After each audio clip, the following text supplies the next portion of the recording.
வரைக்கும் பார்த்ததெல்லாம் எதில் யூஸ் பண்ணிக்கிட்டு இருந்தோம்னா செலக்ட் அப்படின்ற கூற்றோட யூஸ் பண்ணுற துணைநிலை கூற்றுகள் பார்த்தோம்.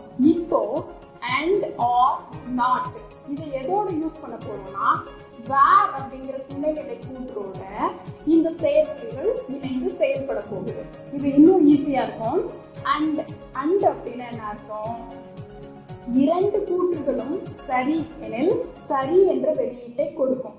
இரண்டு கூற்றுகள் எப்படின்னா லெஃப்ட் சைடு ஒரு கூற்று, ரைட் சைடு ஒரு கூற்று எழுதியிருக்கோம். இந்த ரெண்டுமே சரி அப்படின்னா தான் சரின்ற விடையை தரும், இல்லைன்னா தவறுன்ற விடையை தரும். ஸோ இந்த ப்ரோக்ராம் பார்க்க போகிறோம்ல import SQLite 3 and connection academy.dbன்ற அந்த டேட்டா பேஸில் கனெக்ஷன் மேக் பண்ணிட்டோம். இப்போ கர்சர்ன்ற ஆப்ஜெக்டை கிரியேட் பண்ணிட்டோம். இப்போ இந்த ஆப்ஜெக்ட் கர்சர்ன்ற இந்த பொருளை உபயோகித்து எக்ஸிக்யூட்ன்ற வினவில் இங்கே பண்ணுறோம். இதே மாதிரி தான் டபுள் கோட் உள்ளார இந்த வினவல் இருக்கு. செலக்ட் என்னென்ன செலக்ட் பண்ண போகிறோம் இங்கே அப்படின்னா ரோல் நம்பர், ஸ்டூடெண்ட்டோட நேம், எஸ் நேம், ஆவரேஜ் இந்த 3 ஃபீல்டையும் செலக்ட் பண்ண போகிறோம். எதில் இருந்து அப்படின்னு சொன்னால் ஸ்டூடெண்ட் அப்படின்ற டேபிள் அட்டவணையிலிருந்து செலக்ட் பண்ண போகிறோம். இங்கே வேர் வந்து பார்த்தீங்கன்னா அதுக்கு தனியாக ஒரு parenthesis, open and close parenthesis, sub query துணை நிரல் கொடுத்துருக்கோம். இதுக்குள்ள பார்த்தீங்கன்னா அண்ட் கண்டிஷன் யூஸ் பண்ணியிருக்கோம். என்ன அண்டுனா லெஃப்ட் சைடு ஒன்று எழுதியிருக்கோம், ரைட் சைடு ஒன்று எழுதியிருக்கோம். Average greater than or equal to 80. ஆவரேஜ்ன்ற ஆவரேஜோட மதிப்பு எப்படி இருக்கணும்னா greater than or equal to 80 இருக்கணும். அண்ட் மேலும் average less than or equal to 90. அப்போ ரெண்டு கண்டிஷனும் சரினா தான் நம்ம ரிசல்டன்ட் வரும். ஆவரேஜோட வேல்யூ கண்டிப்பாக greater than or equal to 80 இருக்கணும்.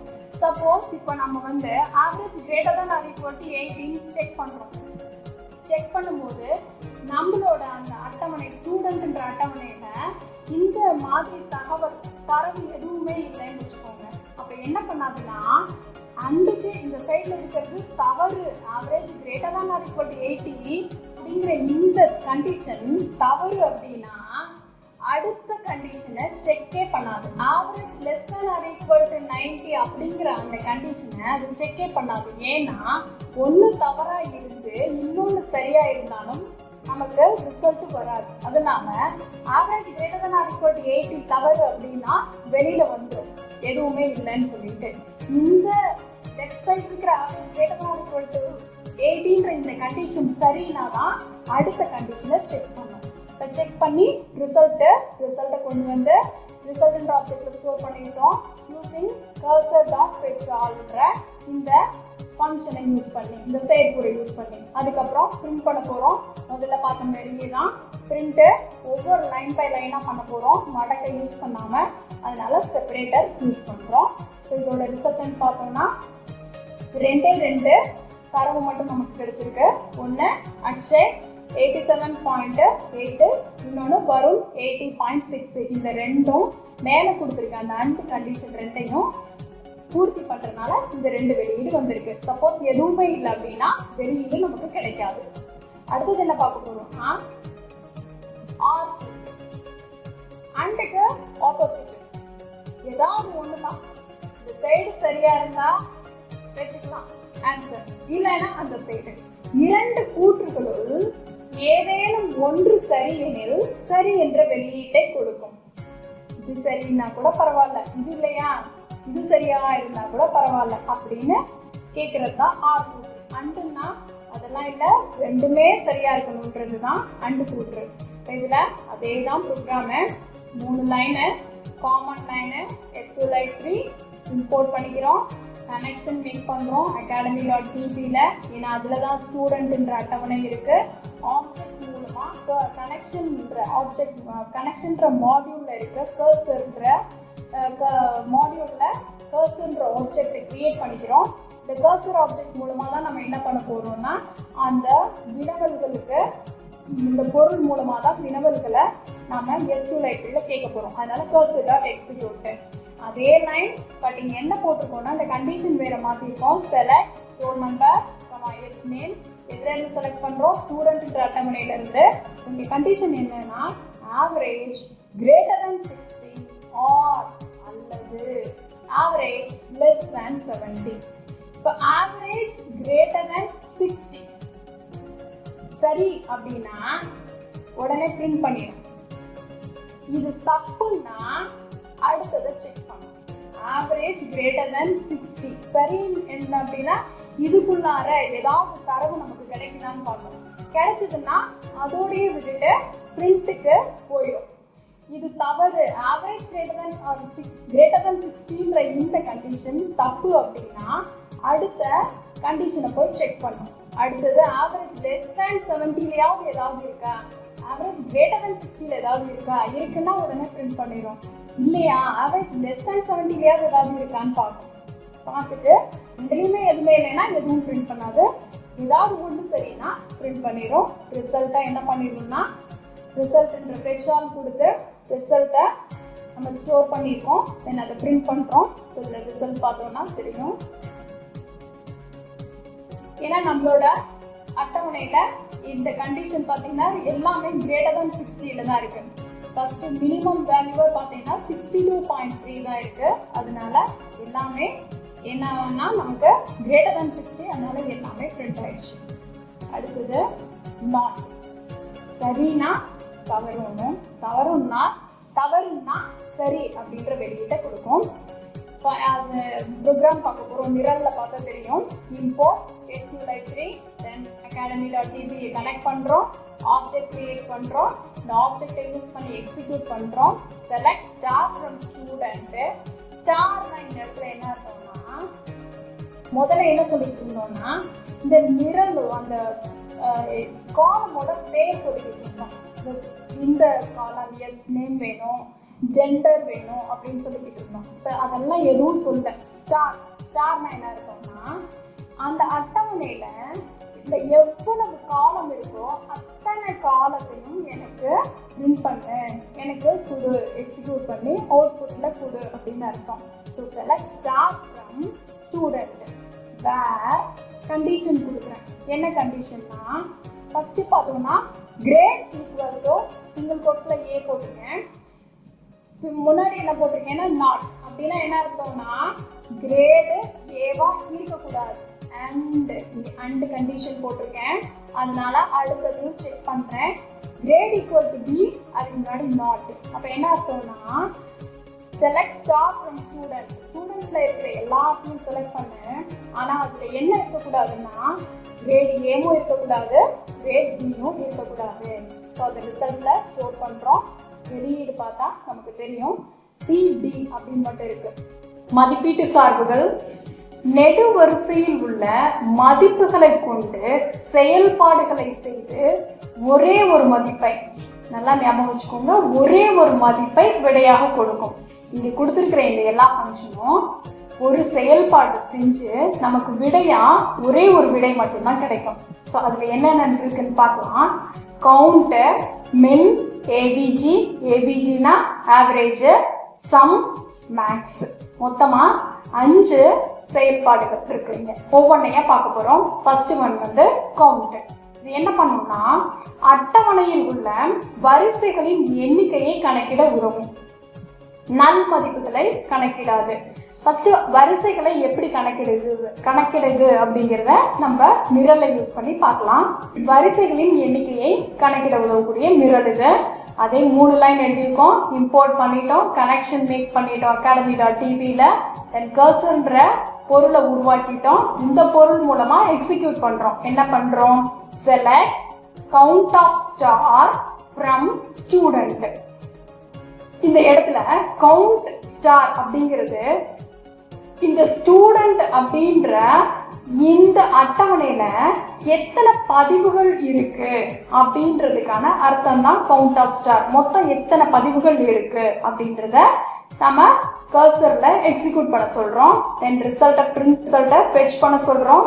அதை ரிசல்ட்ல ஸ்டோர் பண்ணி வச்சிருக்கோம். தென் பிரிண்ட் பண்றோம். வெளியீடு பார்த்தீங்கன்னா தெரியும். மொத்தமா நமக்கு 7 ரெக்கார்ட்ஸ் இருக்கும், 7 பதிவுகள் இருக்கும். அந்த வெளியீட்டில் 7ன்ற லிஸ்ட் கிரியேட் ஆயிருக்கு. ஸோ கவுண்ட் ஸ்டார் அப்படின்னா அட்டவணையில் உள்ள வரிசைகள், எத்தனை பதிவுகள் இருக்கு அப்படின்ற எண்ணிக்கையை கணக்கிட இந்த கவுண்ட்டை யூஸ் பண்ணுறோம். அடுத்தது என்னன்னா, இந்த கவுண்டை யூஸ் பண்ணி நெடுவரிசைகளின் பதிவுகளின் எண்ணிக்கையை கணக்கிட உதவும். இப்போ நெடுவரிசை காலத்தோட பதிவுகளோட எண்ணிக்கை. இதில் என்ன ஒரு விஷயம்னா, இதில் நெடுவரிசையில் நல் அப்படின்ற மதிப்பு இருந்துச்சுன்னா அதை கவுண்டில் எடுத்துக்காது. இப்போ ஃபார் எக்ஸாம்பிள் நம்மளோட கிரேட் இருக்குன்னு வச்சுக்கோங்க. கிரேடில் நம்ம எல்லாத்தையுமே ஃபில் பண்ணியிருக்கோம் BACன்னு. சப்போஸ் நல் அப்படின்னு எழுதியிருந்தோம் அப்படின்னா மொத்தமாக இப்போ ஒரு கிரேடில் ஒரு இடத்துல நல்லுன்னு எழுதியிருக்கோம். அப்படி எழுதிட்டு கவுண்ட் ஆஃப் கிரேட் அப்படின்னு கொடுத்தோம்னா மொத்தமாக 6 பதிவு இருக்குது அப்படின்னு தான் காமிக்கும். நல்லுன்ற பதிவை என்ன பண்ணாதுன்னா கவுண்ட்டுக்குள்ளார எடுத்துக்காது. நம்மளோட எக்ஸாம்பிளில் select count of average from student. So average எவ்வளோ இருக்குன்னு கவுண்ட் பண்ணுறோம். ஸோ நம்மளோட அட்டவணையில் நல்லுன்ற மதிப்பே கொடுக்கல. அதனால ஆவரேஜ்ன்ற அந்த நெடுவரிசையில் மொத்தமாக 7 பதிவு இருக்குது அப்படின்னு காமிக்குது. சப்போஸ் நல் அப்படின்னு எதுலையாவது நம்ம குறிப்பிட்டிருந்தோம்னா அந்த பர்டிகுலர் நெடுவரிசையோட பதிவை எடுத்துரும். அதை கணக்குக்கு சேர்த்துக்காது, 6ன்னு மட்டும் காமிக்கும். ஸோ ரிசல்ட்டை ஸ்டோர் பண்ணிட்டோம். பிரிண்ட் ரிசல்ட்டு மொத்தமாக 7 நெடுவரிசை பதிவு ஆவரேஜில் இருக்கு, அதை காமிக்குது. அடுத்தது ஏபிஜிங்கிறது ஆவரேஜ் கண்டுபிடிக்கிறது. ஆவரேஜ் கண்டுபிடிக்கிறது நமக்கு ரொம்ப ஈஸியாக தெரியும். 5 எண்கள் கொடுத்துருந்தாங்கன்னா 5 எண்களையும் கூட்டி 5ஆல் வகுத்து விடையை கொடுப்போம். அதுதான் ஆவரேஜ். ஸோ தேர்ந்தெடுக்கப்பட்ட புலத்தின் பதிவுகளின் சராசரியை கணக்கிட உதவும். நல் மதிப்புகளை கணக்கிடாது. இதில் நல் இருந்துச்சுன்னா அதை விட்டுட்டு மீதி இருக்கிறதுக்கு மட்டும் என்ன பண்ணோம்னா ஆவரேஜ் கண்டுபிடிச்சு ரிசல்ட் கொடுக்கும். இதுக்கான நிரலை பார்க்குறோம். இம்போர்ட் SQLite 3 கனெக்ஷன் academy.dbன்ற அந்த டேட்டாபேஸை கனெக்ட் பண்ணிக்கிறோம். தென் கர்சர்ன்ற பொருளை உருவாக்கிக்கிறோம். இந்த பொருள்ல இருந்து நம்ம எக்ஸிக்யூட்ன்ற வினவலை கொடுக்குறோம். So select ABG. கன்ஃபியூஸ் பண்ணிக்க வேணாம். ஆவரேஜுங்கிறது அந்த புலத்தோட பேர், அந்த காலத்தோட பேர் ஆவரேஜ். வெளியில் இருக்கிற ABGங்கிறது ஃபங்க்ஷன். இந்த ABG ஆஃப் ஆவரேஜ்ன்ற அந்த காலத்தில் இருக்கிற மதிப்புகளை ஆவரேஜ் பண்ணி கொடுன்னு அர்த்தம். அப்போ ரிசல்ட்டை கொண்டு வந்து என்ன பண்ணுறோம், cursor.fetch all அப்படின்றதுல கொண்டு வந்து ரிசல்ட்டை ஸ்டோர் பண்ணிடுறோம். ஃபெச் பண்ணி ரிசல்ட்டை ஸ்டோர் பண்ணிட்டு தென் பிரிண்ட் ரிசல்ட்டு. ஸோ என்ன பண்ணோம், ஆவரேஜ்ன்ற காலத்தில் இருக்கிற எல்லா மதிப்புகளையும் கூட்டி அதை 7ஆல் வகுத்து நமக்கு விடையை கொடுக்குது. அடுத்தது சம்.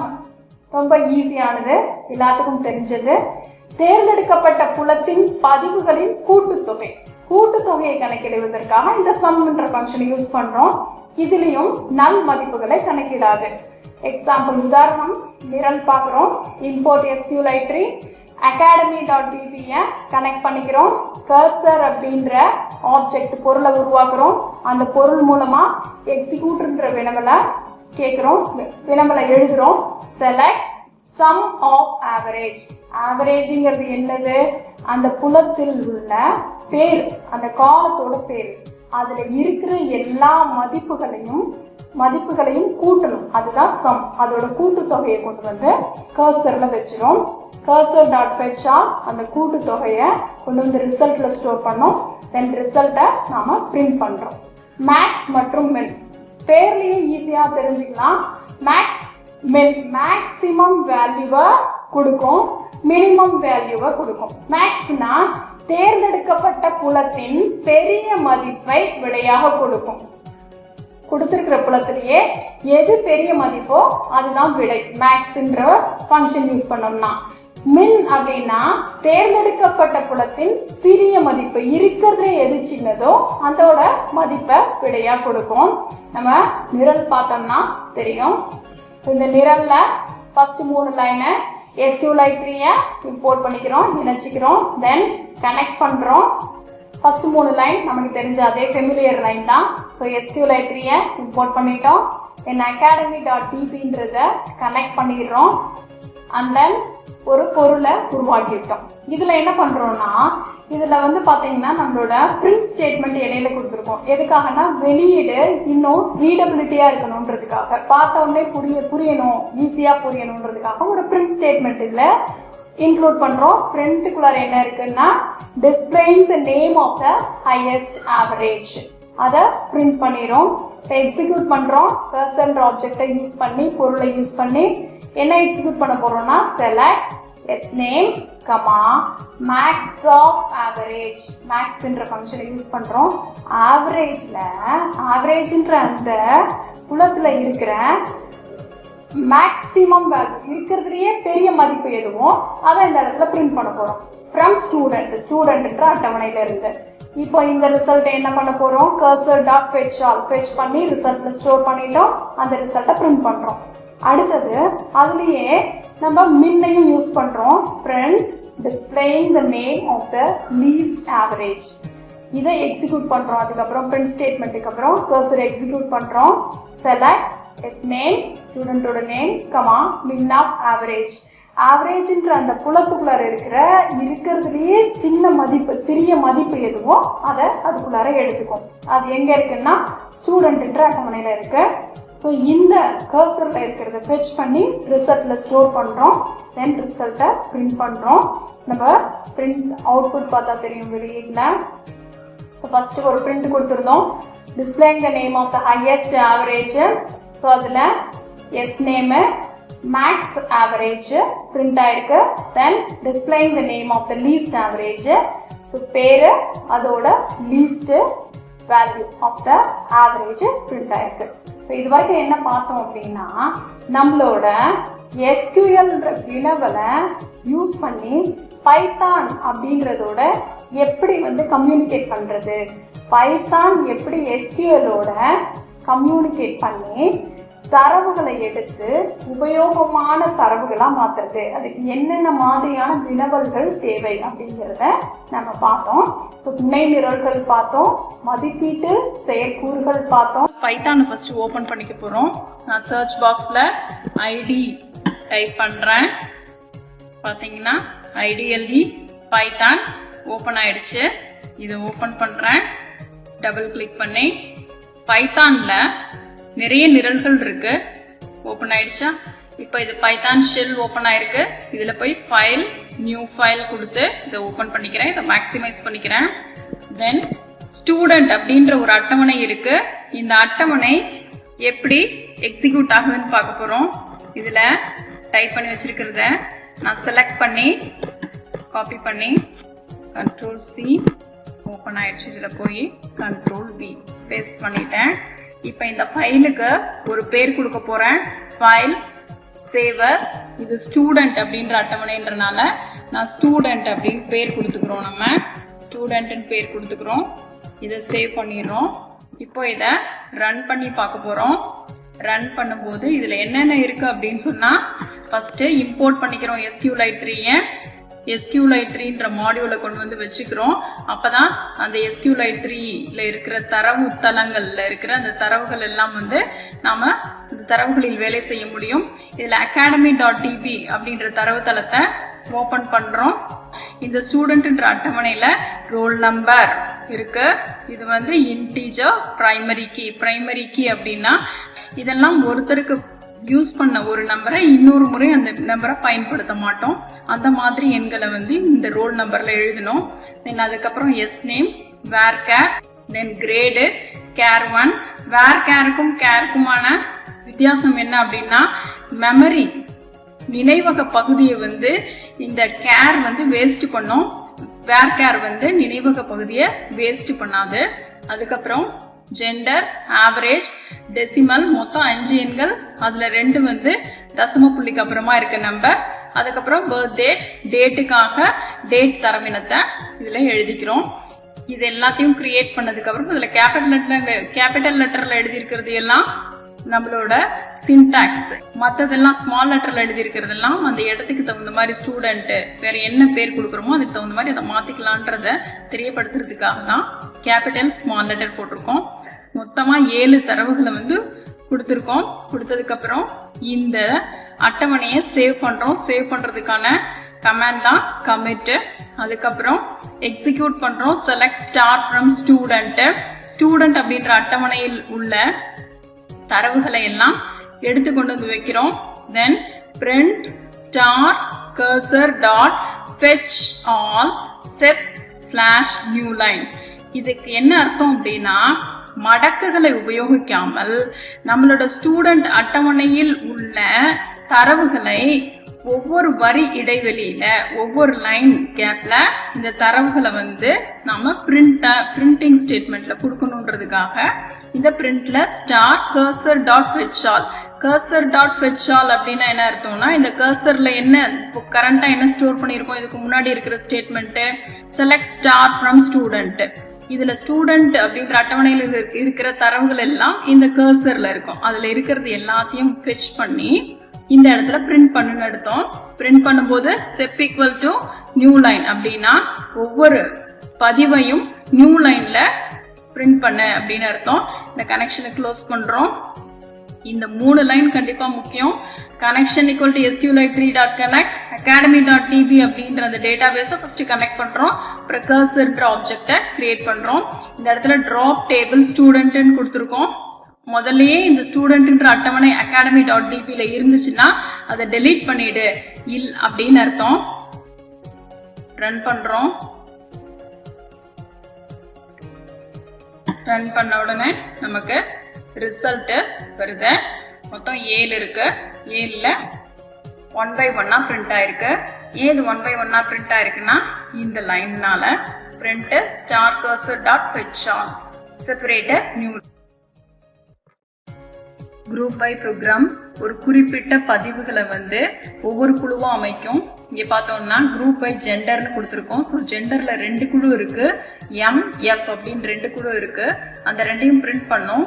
அது என்னென்ன பிரிண்ட் பண்ண சொல்லியிருக்கோம்னா gender count of gender. Gender அப்படிங்கறத குரூப் பண்ண சொல்லியிருக்கோம். அதனால MF குரூப் பண்ணிக்கும். கவுண்ட் ஆஃப் ஜெண்டர்னா அந்த குழுக்குள்ளார எத்தனை வேல்யூஸ் இருக்கு அப்படிங்கறத கவுண்ட் பண்ணோம். பாத்தீங்கன்னா F to M வந்து 5 அப்படின்னு சொல்லியிருக்கு. இப்போ Fன்ற குழுவுல 2, Mன்ற குழுவுல 5 இருக்குன்னு சொல்லியிருக்கு. அடுத்து ஆர்டர் பை துணைநிலை கூற்று.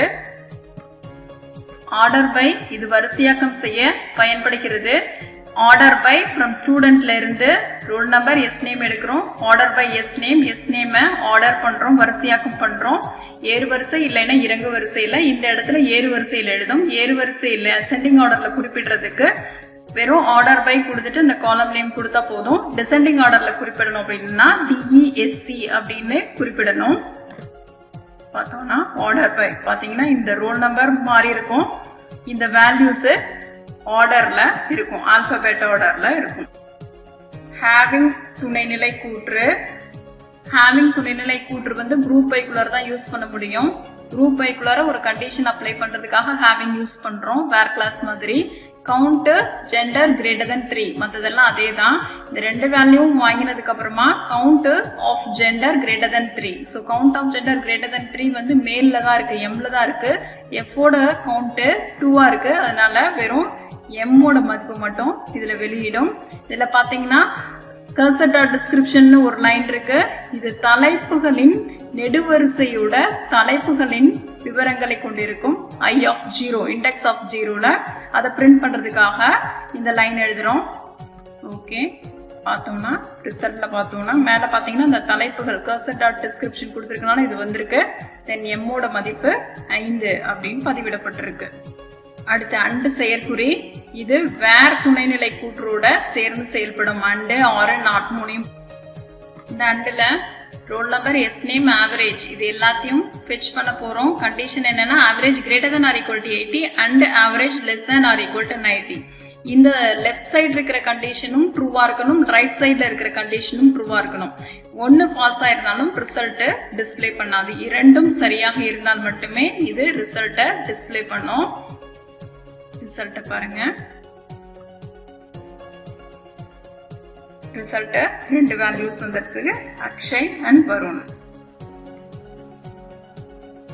அடுத்து ஆர் செயற்குறி. ஆர் செயற்குறியில ஏதேனும் ஒரு கட்டளை, இந்த ரெண்டு சைட்ல இருக்கிற கண்டிஷன்ல ஏதாவது ஒரு சைட்ல இருக்கிற கண்டிஷன் ட்ரூவா இருந்தாலும் ரிசல்ட்டை பிரிண்ட் பண்ணும்.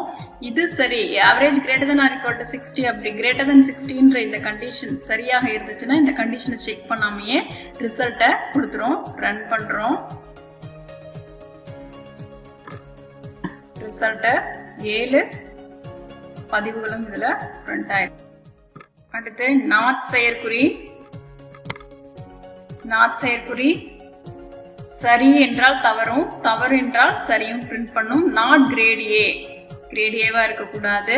அண்ட் கண்டிஷனும் இதுல இருக்கு. நாட் கிரேட் பி, கிரேட் ஏவும் இருக்கக்கூடாது, கிரேட் பியாவும் இருக்கக்கூடாது. மீதி இருக்கிறத பிரிண்ட் பண்ணணும்னு சொல்லியிருக்காங்க. ரிசல்ட்ல பாத்தீங்கன்னா சிடி மட்டும் வந்திருக்கு. அடுத்து கவுண்ட் மதிப்பீட்டு சார்பு. வரிசைகளின் எண்ணிக்கையை கணக்கிட உதவுவதற்கு எப்படி உதவுதுன்னு பார்க்கலாம். இதுல கவுண்ட் ஸ்டார்ன்னு இருக்கு, அதாவது மொத்தம் எத்தனை பதிவுகள் இருக்கு, இந்த ஸ்டூடெண்ட்ன்ற அட்டவணையில எத்தனை பதிவுகள் இருக்கு அப்படின்னு காமிக்க போகுது. பார்த்தோம்னா விடை 7, அப்படின்னு வந்திருக்கு. அப்படின்னா லிஸ்டுக்குள்ளார லிஸ்ட் இப்படி லிஸ்ட்ல டிஸ்பிளே பண்ணிருக்கு. 7 பதிவுகள் இருக்கு அப்படின்னு காமிச்சிருக்கு. இந்த கவுண்ட் நெடுவரிசைகளின் பதிவுகளின் எண்ணிக்கையை எப்படி கணக்கிடுதுன்னு பார்க்க போறோம். இந்த இடத்துல கவுண்ட் ஆஃப் ஆவரேஜ், ஆவரேஜ் அப்படிங்கிற நெடுவரிசையில எத்தனை பதிவுகள் இருக்குன்னு பார்க்க போறோம். சப்போஸ் இந்த ஆவரேஜ்ன்ற நெடுவரிசையில நல் அப்படின்ற வேல்யூ இருந்துச்சுன்னா அந்த பதிவை கணக்கிடாது. இதுல நல்ல வேல்யூ இல்லை, அதனால எத்தனை பதிவுகள் இருக்குன்னா 7 பதிவுகள் இருக்குன்னு காமிக்கும். அடுத்து ஏபிஜி மதிப்பீட்டு சார்பு. இது சராசரி மதிப்பெண்ணை கணக்கிட உதவுகிறது. ஏபிஜி ஆஃப் ஆவரேஜ், ஆவரேஜ்ன்ற காலத்துல இருக்கிற மதிப்பெண்களின் சராசரிய இதை பிரிண்ட் பண்ணும்.